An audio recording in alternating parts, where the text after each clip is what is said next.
Don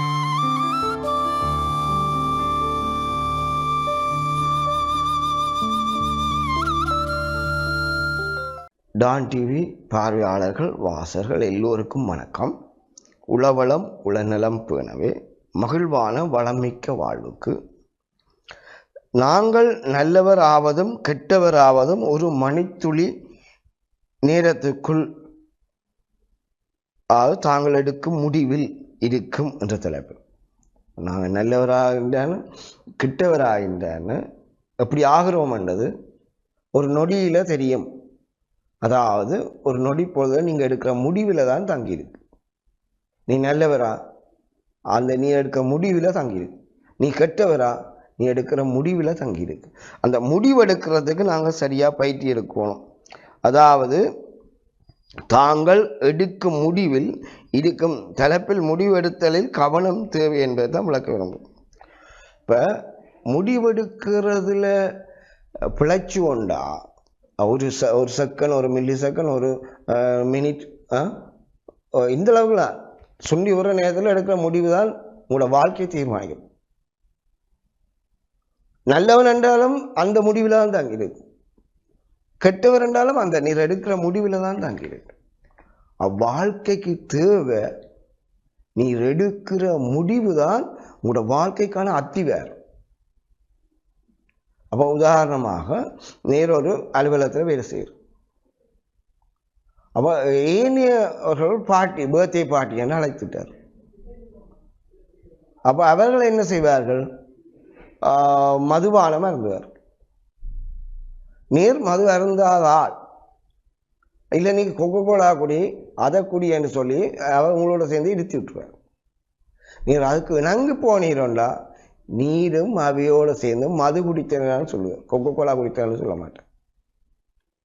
பனைக்கு கீழே பாலை குடித்தாலும் கல் குடித்தேன்னா பேர். அப்போ நீர் எடுக்கிற முடிவு இங்கே இருக்கு. அந்த கூட்டத்திலேருந்து நீங்கள் கொஞ்சம் விலகிறோம். நம்ம ஐயோ நான் கொக்கோ கோலா பண்ணா எந்த மதுபானம் பண்ணாலும் விலகிக்கணும். அந்த எடுக்கிற முடிவு உங்களோட வாழ்க்கைக்கு அடுத்த கட்டத்தை நகரக்கூடிய நீர் ஒரு நல்ல மனிதன் அடையாளப்படும். இவ்வாறு கணக்கு சந்தர்ப்பம் சூழ்நிலை வரும். உதாரணமாக பார்க்க போனால் அலுவலகங்கள் மட்டும் இல்லை, பொது இடங்களில் சமூக சேவைக்கு அழைப்பினம் நல்லதுண்டா நீங்கள் சேர்ந்து செய்யலாம். அல்லது மன்னிச்சு கொள்ளுங்க, எனக்கு இப்போ வகுப்பு இருக்கு, நான் போகிறேன், இல்லை ஒரு வேலைகள் சொல்லி குறைப்படாமல் தப்பிச்சு கொள்ள பார்க்கணும். ஆனால் எதிர்ப்பு காட்டினீர்கள் என்றா நீங்களும் உங்களுடைய ஆக்களும் உங்களுடைய நன்மதிப்பு சமூக சேவை மன்ற திட்டி நீங்கள் உண்டா, ஏசி நீங்கள் உண்டா, உடனே உங்களுக்கு ரெட் லேபிள் குத்தி போடுவாங்க.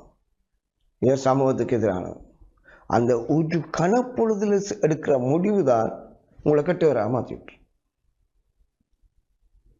அப்போ நீங்கள் முடிவெடுக்க கொஞ்சம் யோசிச்சு முடிவெடுக்கணும். ஒன்று இணங்கி போக பார்க்கணும், அல்ல ஒன்று ஏற்றுக்கொள்ள பார்க்கணும். எதிர்த்து முரண்பட்டு கொள்வதனால நீங்கள் நன்மை அடைய முடியாது. கெட்டதுக்கு எதிர்க்குங்கள், முரண்படுங்கள். அந்த நல்லதுக்கு எதிர்க்க இல்லாது முரண்படையலாம், இணங்கி போகலாம், அல்ல ஏற்றுக்கொள்ளலாம். சரியா? சட்டென்று பட்டென்று அவசரப்பட்டு முடிவெடுக்க கூடாது. கொஞ்சம் சிந்திக்க நேரம் எடுக்க வேண்டும். அப்படி என்று சிந்திக்க நேரம் இருக்கு என்றால் நீங்கள் கேட்கலாம், என்னது சிந்திக்கிறது? நீங்க எப்படி சொல்றீங்க? இப்படி ரெண்டு உதாரணம், நல்லவர் கெட்டவருக்கு ரெண்டு உதாரணம் சொல்லுங்க. என்ன நான் சிந்திச்சு முடிவெடுக்கிறேன்? ஒன்று, பெற்றாரை புண்படுத்தாமை, பெற்றாரும் நோக்கூடாது நான் செய்கிற கொண்டால். ரெண்டாவது, காதலர் வாழ்க்கை துணை முறியாமல் நோகாமல் இருக்கும். என் வைஃபோ என் லைஃப் பார்ட்னருக்கோ கெட்ட பேர் வரக்கூடாது. மூன்றாவது, சகோதர சகோதரிகள் நட்புகளுக்கு பிறரென்று பார்க்காம அவங்க உன்னோட பழகின நீ இப்படியா போயிட்டு மோஞ்சொலிக்காம. நான்காவது, வீட்டு சூழல், பணியிட சூழல், பொது இட சூழல். வீட்டு சூழல்னா வீட்டில் அப்பா அம்மா கேட்ட மாதிரி நாங்கள் ஒத்துழைப்போம். பணியிட சூழல் நிர்வாக கட்டமைப்புக்கு பணிஞ்சு தான் போவோம். பொது இட சூழல்னா சமூக விதிகளுக்கு கட்டுப்படுதான்.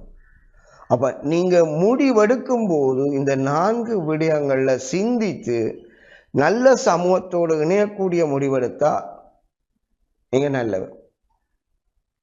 நீங்கள் தவறுதலாக சிந்திச்சு பால் குடிக்க போனேன், கொக்கோ கோலா குடிக்க போனேன், மது அருந்துற இடங்களுக்கு, கல் குடிக்கிற இடங்களுக்கு போனீங்கன்னா கட்டு. சூழலையும் அவதானிக்கணும். அவை முடிவெடுக்கிறது உங்களுக்கு அவரவருக்கு ஏற்ப அந்தந்த சூழலுக்கு ஏற்ப முடிவெடுக்காமல் தமக்கு வசதியான சாதகமான முடிவெடுப்பதால தான் நாங்கள் எங்களோட நன்மதிப்புகள். ஆகவே முடிவெடுக்கதை சரியாக சிந்தித்து முடிவெடுத்து கொள்ள வேண்டும். அப்போதுதான் நீங்கள் சமூகத்தில் ஒரு பிரகாசமிக்க ஒரு ஆளாக ஒளிமயமுள்ள எதிர்காலத்தை அமைத்துக் கொள்ளக்கூடிய வல்ல ஒரு வாழ முடியும் என்று கூறிக்கொண்டு விடைபெறுகின்றேன்.